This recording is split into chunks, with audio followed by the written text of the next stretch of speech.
شروع اللہ کے نام سے جو نہایت مہربان اور بے حد رحم والا ہے۔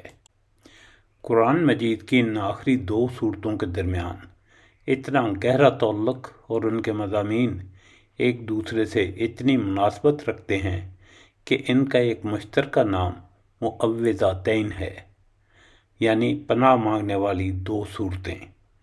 یہ دونوں صورتیں بیماری، وبا، جادو، نظر لگنا اور بے شمار اندیکھی بلاؤں سے بچاؤ کی دعا ہے۔ بسم اللہ الرحمن الرحیم۔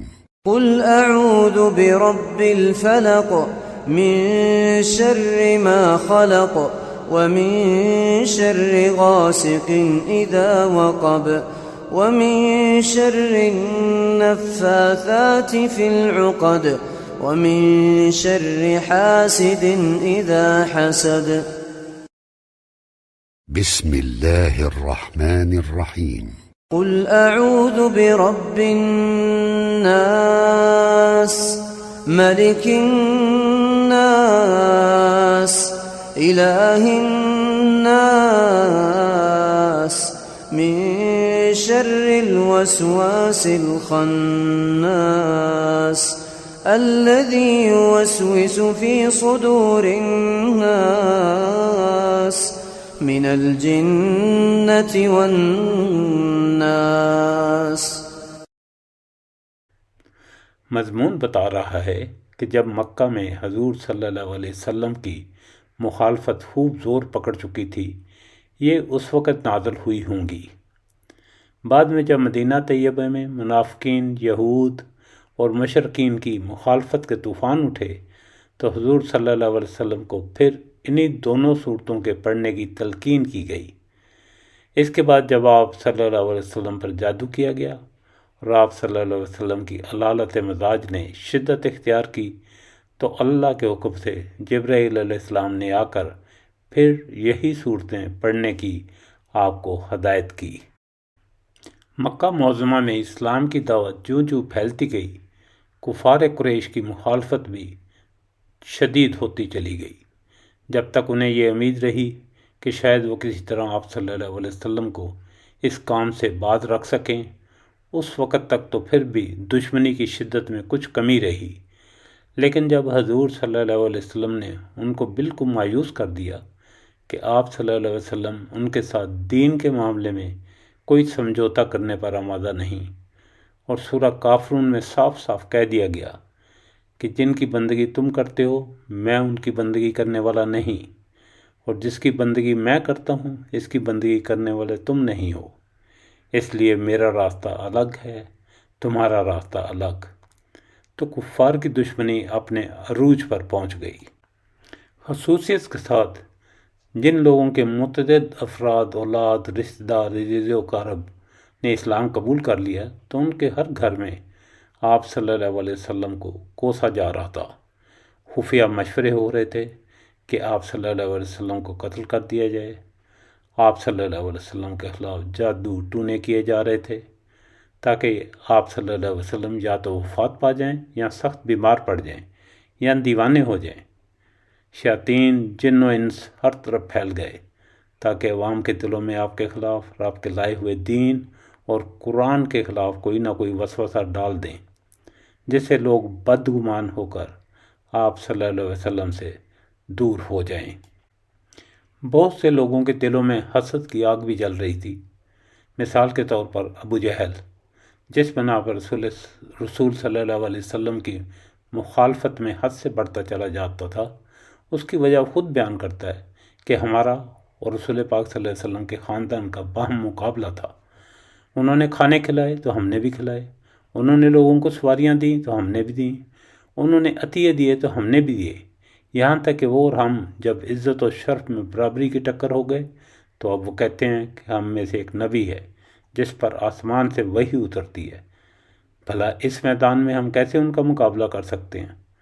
خدا کی قسم ہم ہرگز اس کو نہ مانیں گے اور نہ اس کی تصدیق کریں گے۔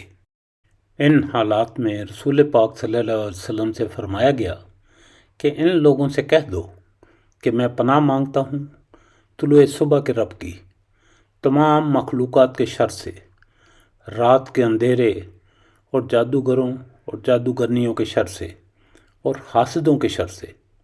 پھر ان سے کہہ دو کہ میں پناہ مانگتا ہوں انسانوں کے رب، انسانوں کے بادشاہ اور انسانوں کے معبود کی ہر اس وسوسہ انداز کے شر سے جو بار بار پلٹ کر آتا ہے اور لوگوں کے دلوں میں وسوسے ڈالتا ہے، خواہ وہ شیطان جنوں میں سے ہوں یا انسانوں میں سے ہوں۔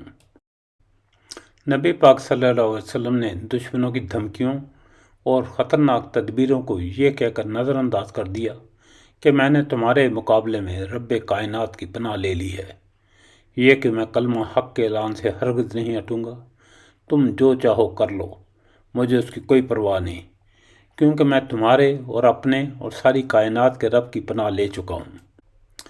عقبہ رضی اللہ تعالیٰ عنہ بن عامر کی روایت ہے کہ ایک مرتبہ حضور صلی اللہ علیہ وسلم سواری پر جا رہے تھے اور میں آپ صلی اللہ علیہ وسلم کے ساتھ چل رہا تھا۔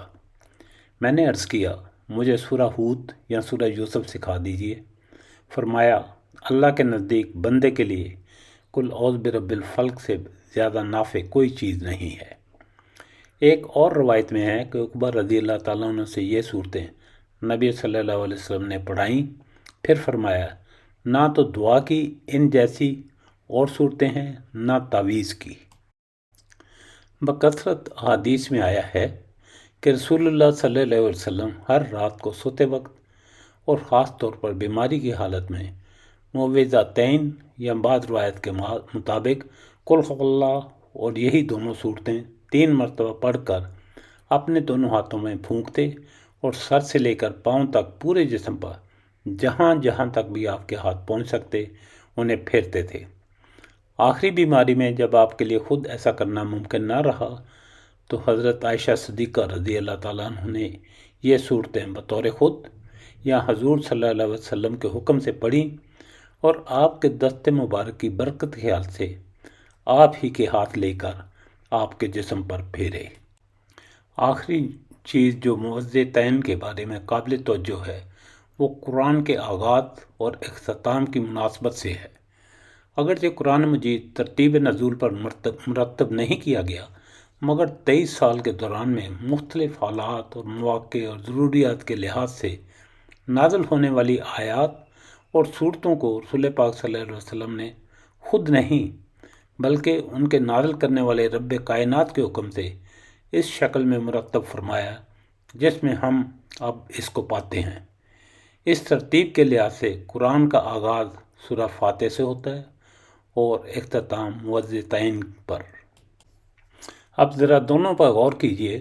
آغاز میں اللہ رب العالمین رحمان الرحیم مالک یوم الدین کی حمد و ثنا کر کے بندہ دعا کرتا ہے کہ اے میرے پروردگار میری رہنمائی فرما۔ جواب میں پروردگار پورا قرآن اس کے سامنے رکھ دیتا ہے کہ یہ ہے وہ ہدایت اور رہنمائی جس کی درخواست تو نے مجھ سے کی ہے، اور اختتام اس بات پر کیا جا رہا ہے کہ بندہ اللہ تعالیٰ سے جو رب الفلق، رب الناس، مالک الناس اور الہ الناس ہے عرض کرتا ہے کہ میں ہر مخلوق کے ہر فتنے اور شر سے محفوظ رہنے کے لیے آپ ہی کی پناہ مانگتا ہوں، کیونکہ راہ راست کی پیروی میں وہی سب سے زیادہ رکاوٹ ہیں۔ اس آغاز کے ساتھ یہ اختتام خوبصورت مناسبت رکھتا ہے۔ الحمدللہ رب العالمین۔ اللہ تعالیٰ کا شکر ہے جس نے معوذتین کا تعارف، مفہوم اور فضیلت پیش کرنے کی سعادت فرمائی۔ اللہ تعالیٰ ہم سب کو اپنے پاک کلام کی صحیح سمجھ اور اس پر عمل کرنے کی توفیق عطا فرمائے۔ وصلی اللہ علی سیدنا محمد وآلہ وصحبہ اجمعین، آمین ثم آمین۔